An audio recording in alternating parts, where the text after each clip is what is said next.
Bonsoir tout le monde. Fait que développer notre vision des choses spirituelles, Jean 4, 24, c'est ce que ça va être notre sujet ce soir. Fait que merci Seigneur. Fait qu'on va faire jouer de la musique en attendant. Et je vais partager le live par la suite.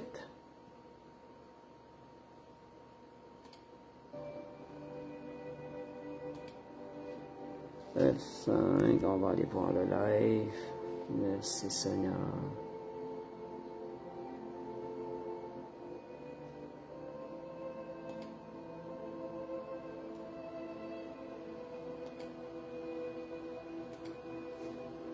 Bon. CTRL-C. Est-ce que vous m'entendez bien?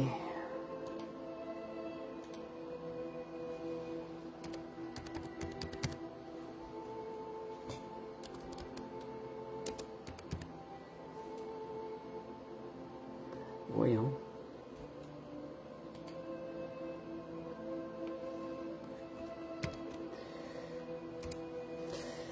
Bonjour, est-ce que vous m'entendez bien? Est-ce que Sylvie, tu m'entends bien? Bonsoir Sylvie.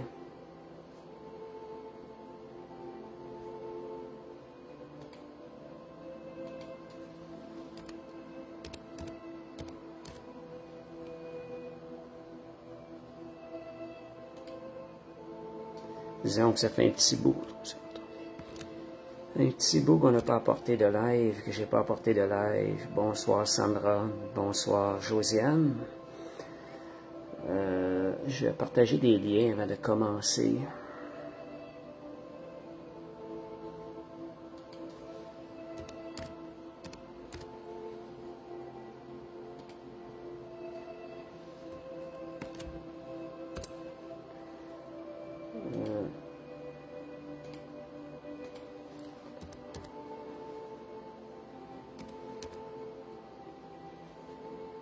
Bon, ça s'en vient. Fait que développer notre vision des choses spirituelles, qui va être notre titre ce soir.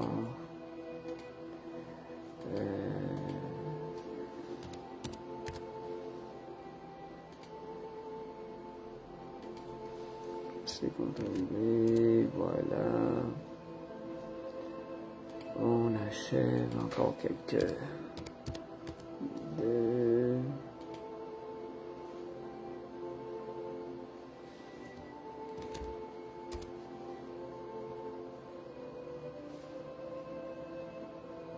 OK. OK, Josiane, pour accepter, il faut juste partager le lien, parce que moi, j'ai pas la possibilité d'accepter ici. Il faudrait lui partager le lien.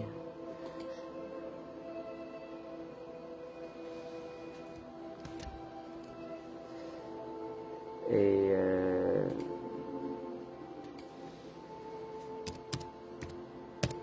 voilà, je te partage le lien, Josiane.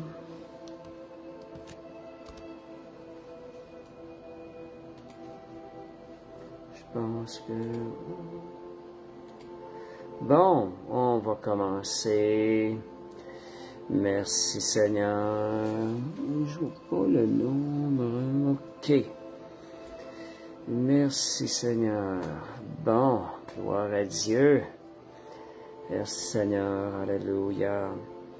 Fait que parfaite soirée dans le nom de Jésus. Je vais arrêter la musique et on va commencer. Bon, Père Céleste, on te remercie ce privilège de la beauté de ta parole qui nous transforme, qui nous exhorte, qui produit du bien à l'intérieur de nous, Seigneur Dieu.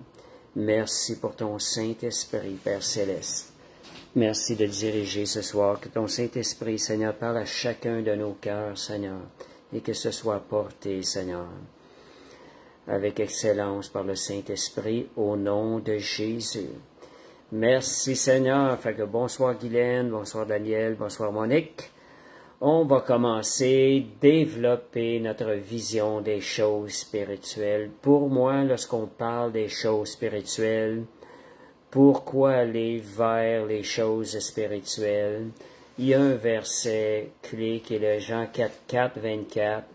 Il vient un temps où les vrais adorateurs adoreront le Père en esprit et en vérité.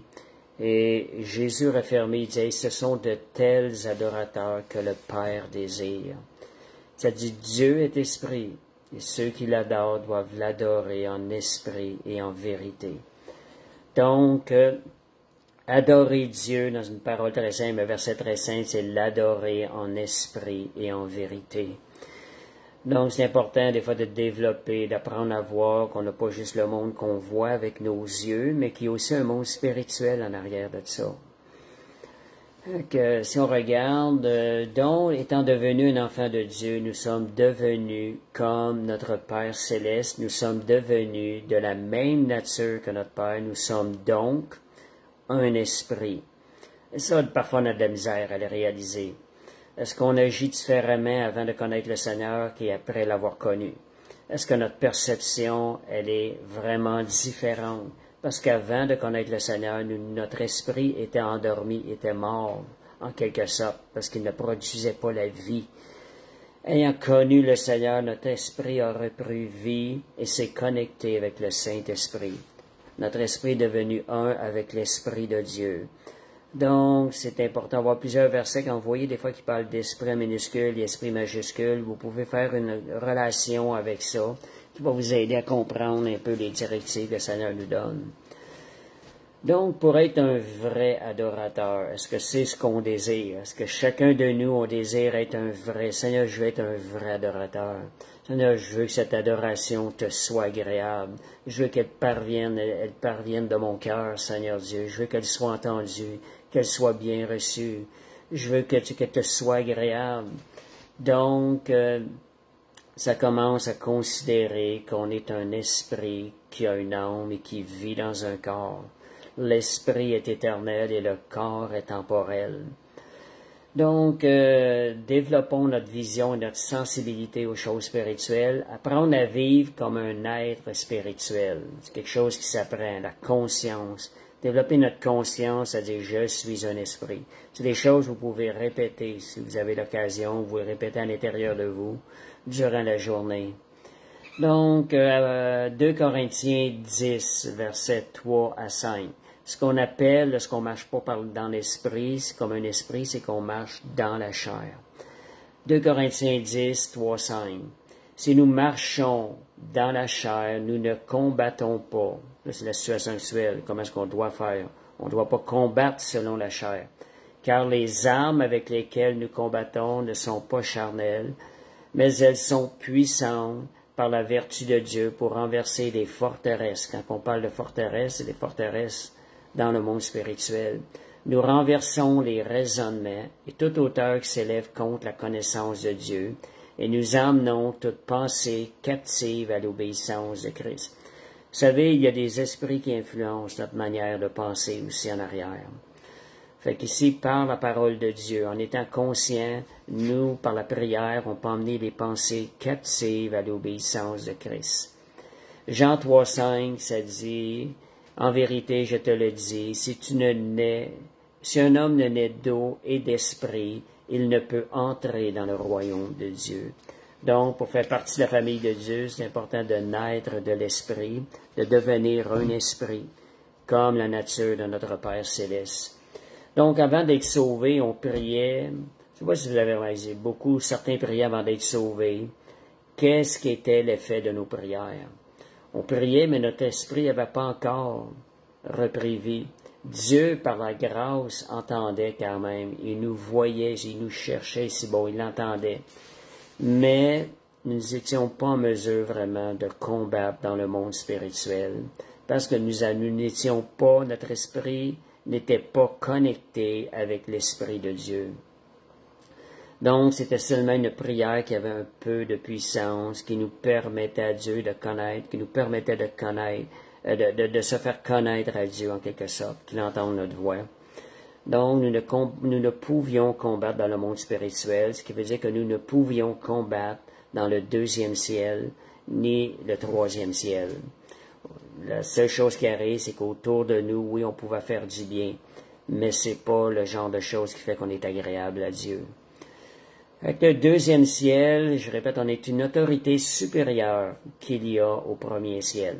L'importance de développer notre côté spirituel et lorsqu'on prie, lorsqu'on combat, d'aller dans les lieux célestes, parce que le deuxième ciel, les esprits qu'il y a là, ils ont une autorité plus grande que ceux qui combattent selon le premier ciel.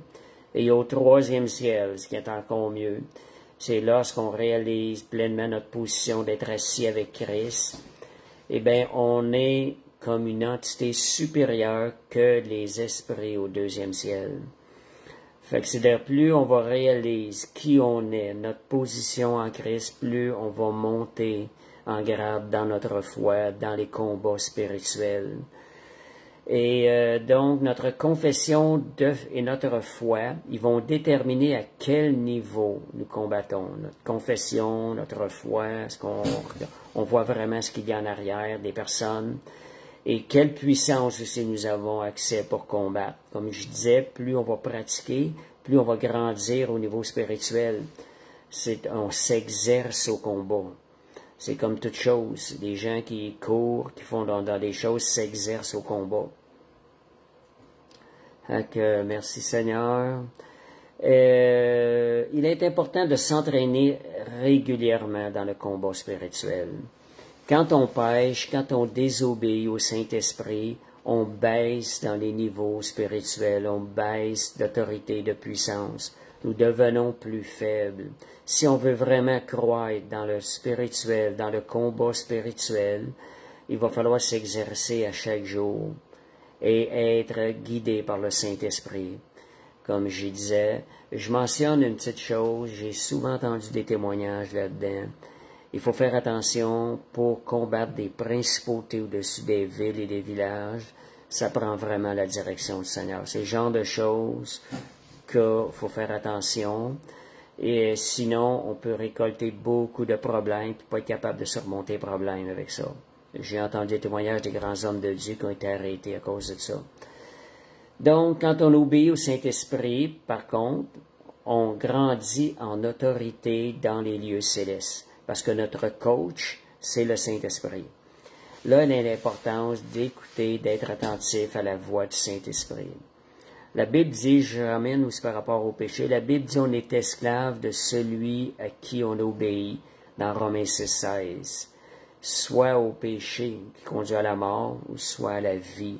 Donc, le péché, ça ne nous fait voir que le côté charnel du premier ciel. Ce qu'on ne voit pas en arrière du péché, spirituellement, bien souvent, il y a un monstre méchant qui est là, qui est vraiment pas beau, que nous sommes en train de servir lorsque nous obéissons au péché. C'est un ennemi que vous êtes en train, l'ennemi de vos âmes que vous êtes en train de servir quand vous laissez du péché rentrer dans votre vie, quand vous obéissez au péché. Voyez Jacob et Ésaü. Ésaü avait une vision charnelle des choses. Jacob voyait plus haut, lui. Il voyait une bénédiction spirituelle rattachée à ça. Et voyez, Ésaü, lui, a échangé son droit d'aînesse pour un bol de lentilles seulement, qui était passager. Il n'avait pas la bonne vision des choses. Nous, on doit s'exercer aussi à avoir la bonne vision des choses si on veut grandir dans le Seigneur, si on veut mieux servir le Seigneur. Donc, prier en esprit, pas avec la vision qu'on a dans nos yeux charnels, dans nos sens physiques, mais en ayant la conscience, éveiller notre conscience, tenant-la éveillée, qu'en arrière des événements, il y a un combat spirituel, il y a des esprits qui influencent les personnes, il y a des entités spirituelles. Une personne, bien souvent, qui n'a pas appris à arrêter ces choses-là, elle va souvent réagir avec un esprit en arrière puis après ça, elle va réaliser, lorsqu'elle va le revenir elle-même, c'est pas tout à fait ce que je voulais. Donc, c'est ça. Puis, les esprits des entités en arrière mettent beaucoup de pensées dans les pensées des gens. Toutes sortes d'idées qui ne sont pas la vérité, qui ne sont pas de Dieu. Donc, 2 Corinthiens. Il y a un combat spirituel, il y a des esprits, il y a des entités spirituelles. 2 Corinthiens 5, 16 à 17, ça dit « Ainsi dès maintenant ». Nous ne connaissons personne selon la chair, et si nous avons connu Christ selon la chair, maintenant nous ne connaissons plus de cette manière. Voyez, Paul parle comme si c'était quelque chose d'accompli. Nous devons marcher dans notre nouvelle identité, dans ce qui est accompli. Fait que, Josiane, en autant que tu n'as pas changé ça contre, voyons, je disais, voyons, c'était quoi, spirituel, une bénédiction spirituelle. Ton bol de lentilles et peut-être une bénédiction spirituelle aussi ce soir. Donc, les choses anciennes, ça dit, si quelqu'un est en Christ, il est une nouvelle créature. Un esprit. Les choses anciennes sont passées, voici, toutes choses sont devenues nouvelles. La chair, on doit la faire mourir. Nous ne devons plus marcher selon la chair. Nous devons la considérer comme mort et marcher en esprit, avec le Saint-Esprit. Donc, nous sommes devenus une nouvelle créature. La nouvelle créature remplace l'ancienne. C'est pas qu'elle doit faire mi-chemin, moitié-moitié. Elle doit remplacer l'ancienne. C'est le nouvel homme. L'ancienne nature ne voulait pas notre bien, ne nous apportait pas notre bien, ne voulait pas notre vrai bonheur. La nouvelle créature, c'est Dieu, Jésus, qui est à l'intérieur de nous, qui veut manifester sa bonté à travers nous. Et une des choses, lorsqu'on était sauvés, notre esprit a repris vie. Nous sommes devenus un esprit. Donc, nous avons été laissés sur terre pour combattre dans les lieux spirituels. J'entends et je vois des fois des publications des chrétiens qui sont centrés sur leur salut. C'est juste le salut. Des discussions sur le salut, est-ce qu'on est toujours sauvé, une fois sauvé. Ils sont en train de discuter, pas perdre le salut, toutes sortes de choses de même. Et regardez, si vous avez peur de perdre le salut, réglez ça une fois pour toutes. Le salut, c'est supposé être devenu quelque chose du passé. Dieu vous a laissé sur terre pour combattre en esprit, pour combattre le royaume de ténèbres, pour avancer dans le royaume de ténèbres et combattre cet ennemi, pour apporter la guérison, la délivrance. C'est du combat. Le salut, c'est quelque chose qui a été réglé. Vous avez reçu une nouvelle identité, demeurez dans la grâce, la reconnaissance et la foi de ce qui est arrivé une fois, et aujourd'hui, aller plus loin, aller combattre dans la prière et ces choses-là. Donc, nous sommes pour l'ennemi, quand je disais, nous sommes supposés, quand l'ennemi voit quelqu'un qui se convertit, qui reçoit l'Esprit de Dieu, pour lui, ce qu'il voit, nous, on ne le voit pas toujours, parce qu'on est en train de découvrir notre identité, mais lui, il voit une tempête qui est en train d'arriver à chaque salut, qui fait que lui essaie d'aveugler les gens. Nous tombons en guerre contre, pas que nous tombons, nous commençons la guerre dans les lieux spirituels contre l'ennemi. Donc, celui qui a une vision terrestre, seulement terrestre, va rester accroché à son salut seulement. Il n'a pas réalisé qu'il est maintenant dans un royaume céleste. Nous sommes dans un royaume céleste. Nous combattons au niveau spirituel. Donc, devenu un esprit, notre prière devrait être différente. On devrait condamner ces esprits, des mauvais esprits, des entités qui ne nous veulent pas du bien. On a la possibilité de condamner, étant devenu un esprit. Les choses que je dis, j'annule tous les plans de l'ennemi par le sang de Jésus. On se couvre du sang de Jésus pour se protéger, pour annuler les plans de l'ennemi. Je dis le matin, c'est un bon moment de faire ça. L'ennemi, dans la nuit, il fait des projets pour nous attaquer. Donc, afin de devenir des vrais adorateurs de Dieu, serviteurs de Dieu, plus spécifiquement, en servant Dieu, c'est une manière de l'adorer. On est des serviteurs de Dieu et des soldats de Christ. En allant en guerre, faisant la guerre à l'ennemi, nous sommes aussi en train d'adorer Dieu en esprit et en vérité. On va aller sur ma deuxième page, merci Seigneur. Fait que les armes spirituelles, comme ce qu'on vient de voir, on est maintenant dans un combat spirituel.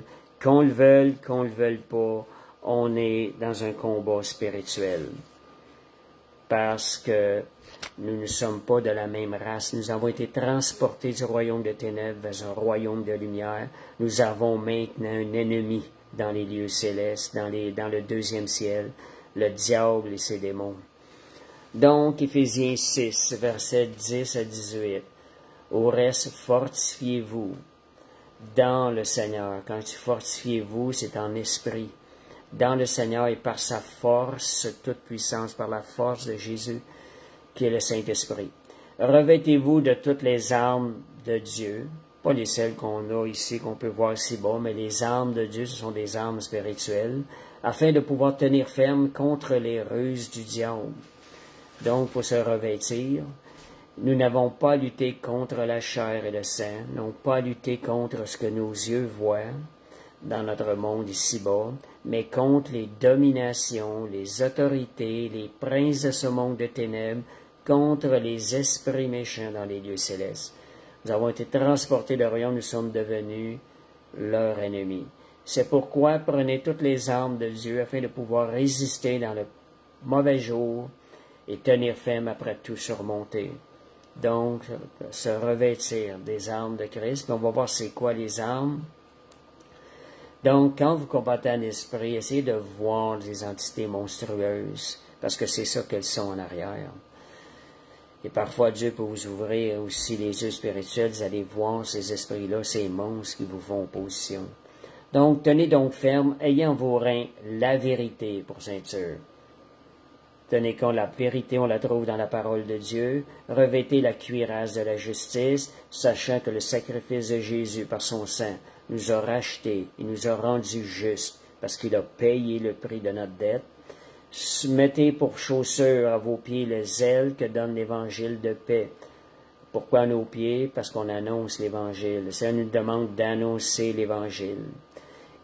Prenez par-dessus tout le bouclier de la foi, par-dessus tout. Gardez la foi dans ce qui est écrit, le Seigneur ne peut mentir, avec lequel vous pouvez éteindre tous les traits enflammés du malin. Prenez le casque du salut, comme je vous disais tantôt, gardez, c'est quelque chose qui est réglé, demeurez dans cette foi-là, et l'épée de l'Esprit qui est la parole de Dieu. Faites en tout temps par l'Esprit toutes sortes de prières, d'explications, veillez à cela qu'une entière persévérance et priez pour tous les saints. Voyez, ça nous montre un peu comment combattre. On a différents outils, différentes armes qu'on peut utiliser. L'ennemi vient avec du mensonge, on réplique avec la parole de Dieu qui est l'épée de l'Esprit. Mais l'épée de l'Esprit, c'est une arme offensive. Fait qu'utilisez la parole de Dieu pour combattre. Et une petite parenthèse avec ça. Vous savez, des fois, on peut éviter bien des combats.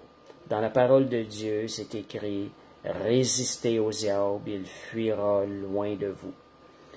Disons que même avant de sortir toutes nos armes, nous pouvons résister au diable, il va s'en aller. Les armes vont nous aider aussi.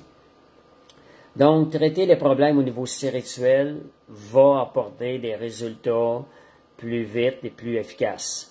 En arrière de ce que nos yeux voient, il y a une réalité spirituelle.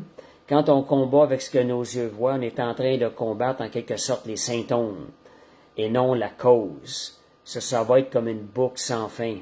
La source du problème est bien souvent spirituelle. Quand vous entendez un verdict du médecin qui dit qu'on ne connaît pas la cause, c'est assez souvent un esprit en arrière qui vient jouer dans vos mondes, car la source n'est pas physique, mais spirituelle. Quand une personne vous attaque personnellement, voyez combattre l'esprit qui est en arrière de la personne. Ça, tout le monde en fait faire ça, à tous les jours. Tous les jours, on est avec des humains, des gens qui ne sont pas sauvés, même des gens qui sont sauvés. Il y a des attaques, on peut être attaqué par des personnes. Toujours réaliser, il y a quelqu'un en arrière de cette personne-là.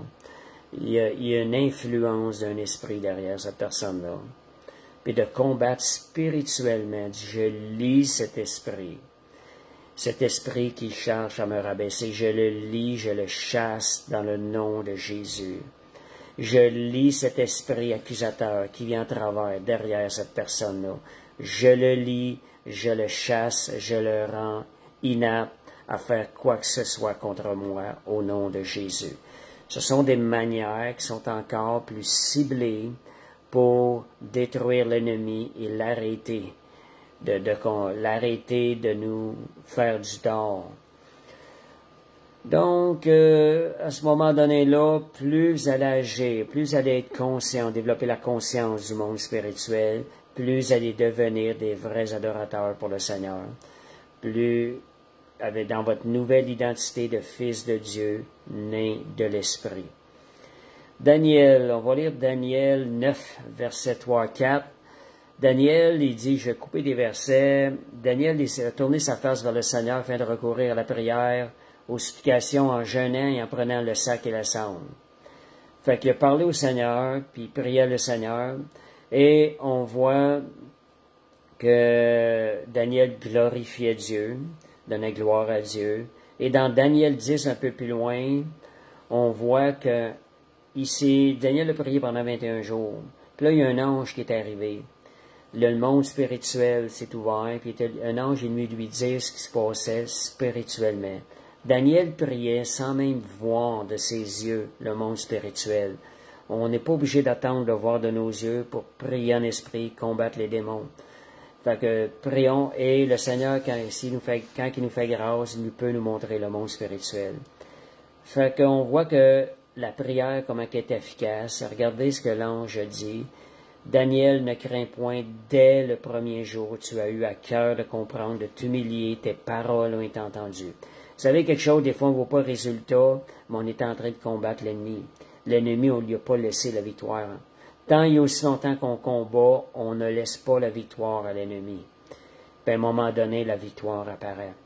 Et ça dit ici, donc, le chef du royaume de Perse, on voit qu'un ange lui parle, qu'il y a un ange en arrière, il y a un démon, il a résisté pendant 21 jours, et Michael est venu à son secours pour que l'ange puisse délivrer le message à Daniel. Donc, dès que Daniel a engagé la prière, le combat avait commencé dans les lieux spirituels. Et Daniel n'a pas arrêté. Avec la prière de Daniel, des anges ont été envoyés pour aider, dont l'ange Michael, et pour gagner le combat, repousser l'ennemi qui empêchait la livraison du message, la réponse de la prière à Daniel. Et on voit dans Daniel 10, verset 20-21, « Maintenant je m'en retourne pour combattre le chef de Perse. » Vous voyez, il y a toujours un combat. Il y a une guerre qui a lieu dans les lieux spirituels que nous, on ne voit pas de nos yeux. Il faut se conscientiser, éveiller notre conscience à ça. Donc, ça dit, pour combattre le chef de Perse, et quand je partirai, voici le chef de Javan viendra. Mais je veux te faire connaître ce qui est écrit dans le livre de la vérité. Personne ne m'aide excepté Michael, votre chef. Donc, le spirituel lui était invisible avant que Dieu lui ouvre les yeux spirituels. C'est la même chose pour nous. Le spirituel est là, même si on ne l'a pas vu. Parfois, certains le voient, mais merci Seigneur, quand il nous donne ça, nous pouvons combattre avec plus de précision. C'est des choses, je pense, qu'il faut demander au Seigneur. Seigneur, montre-moi les choses au niveau de l'esprit. Donne-moi la vision spirituelle. Montre-moi ce qui se passe dans ce monde spirituel-là. Montre-moi aussi, inspire-moi comment combattre. Je disais que le Saint-Esprit est avec nous, il est notre coach. Fait que le monde spirituel, être conscient de ça, le monde spirituel influence le monde physique et matériel, celui que l'on voit de nos 5 sens physiques. Fait que ce qu'on voit de nos yeux est influencé par le monde spirituel. Nous devons faire la guerre en esprit. Nous sommes la tempête, nous sommes la guerre, comme je disais. Réalisez, on a été laissé ça ici, c'est pas sur terre, pour justement gagner, combattre les puissances de ténèbres et conquérir au nom de Jésus. Donc, quand on prie, Zacharie 4:6, tu vois, c'est un verset que je vois différemment aujourd'hui. Ce n'est ni par la puissance, ce n'est ni par la force, mais c'est par mon esprit, dit l'Éternel des armées. Donc, le Seigneur est en train de dire, t'auras beau travailler dans la chair, il n'y a rien qui va se produire, il n'y a pas grand-chose. C'est pas par ta puissance, pas par ta force, mais c'est par mon esprit. Donc, en quelque sorte, c'est en combattant en esprit, avec l'Esprit de Dieu, que les choses vont arriver, que les réponses vont venir. Donc, ce qui va être gagné au niveau spirituel va se manifester dans le visible ici-bas. Mais il doit être gagné au niveau spirituel, premièrement. Marc 11, 24. C'est pourquoi je vous dis, Tout ce que vous demanderez en priant, croyez que vous l'avez déjà reçu et vous le verrez s'accomplir. En quelque sorte, la foi va saisir dans le monde spirituel. On sait que la foi, les boucliers de la foi, on garde les promesses. C'est spirituellement que ça se passe. Et si on demeure dans la foi, on va voir les choses s'accomplir ici-bas sur terre. La victoire du combat va se manifester dans le visible.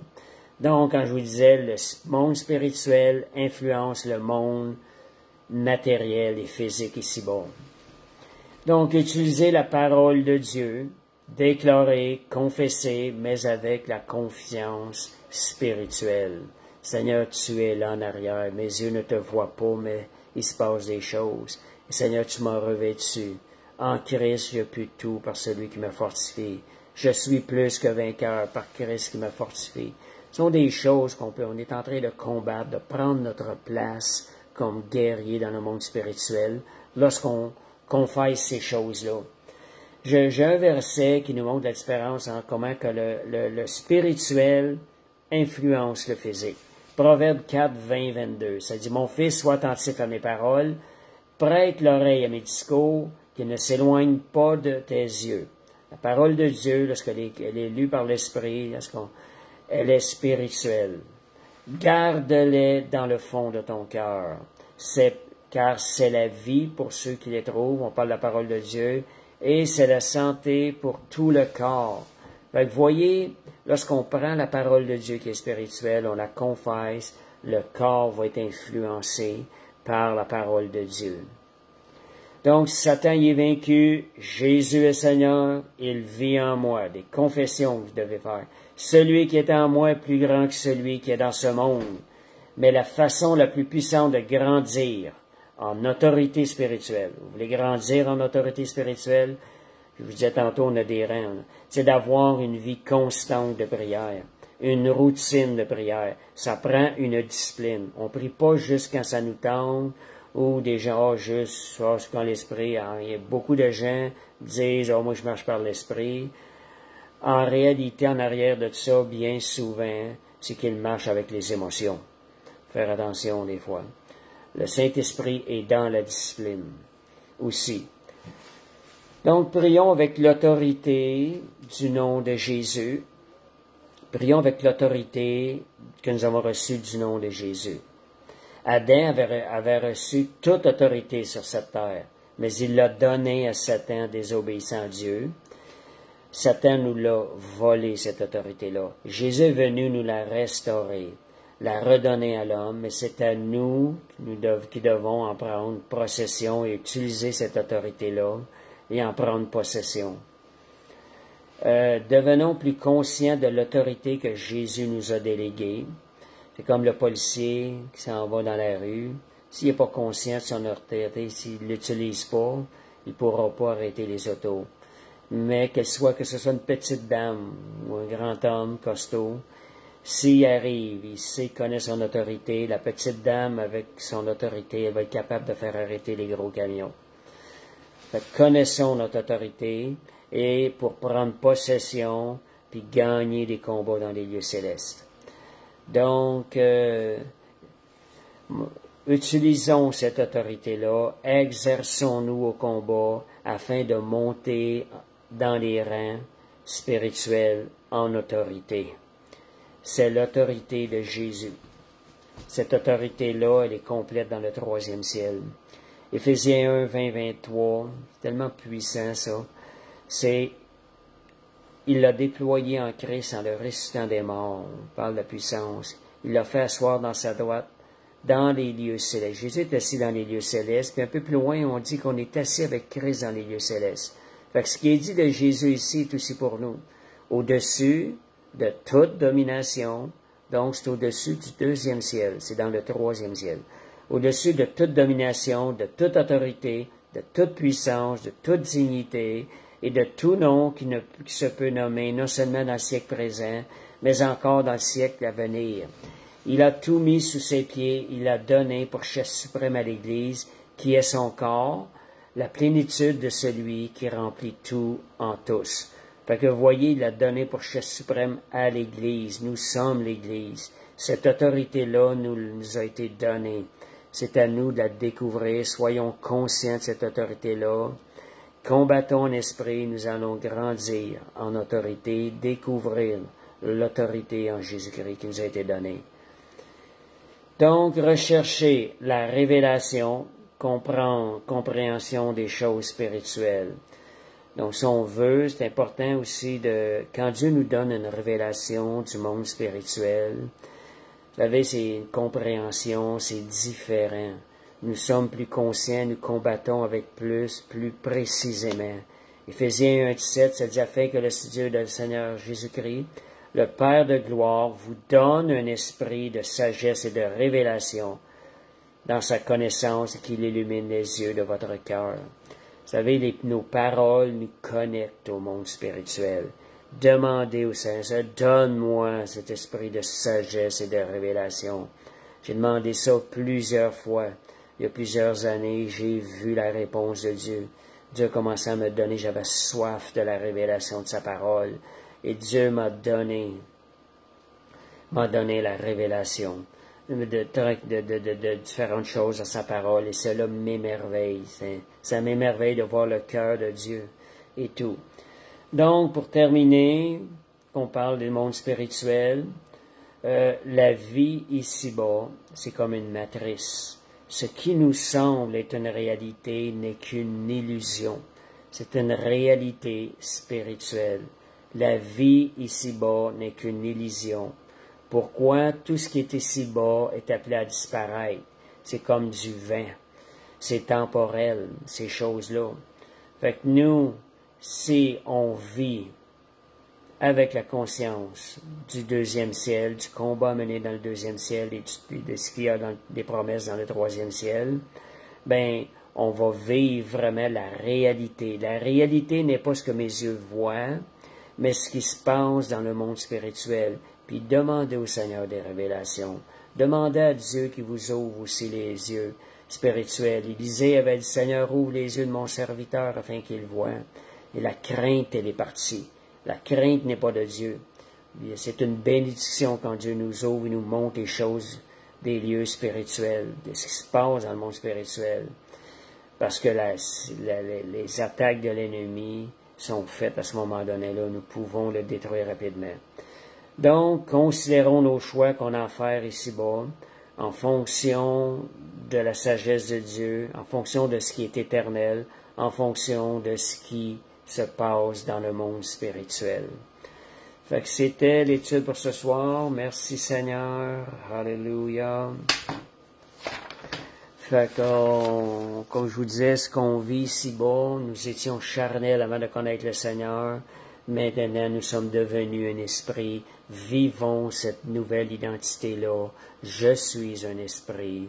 Donc, je vis, je combats dans le monde le monde spirituel.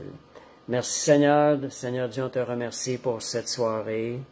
Père, on te remercie pour la grâce que tu as, car tes yeux sont sur nous, Seigneur.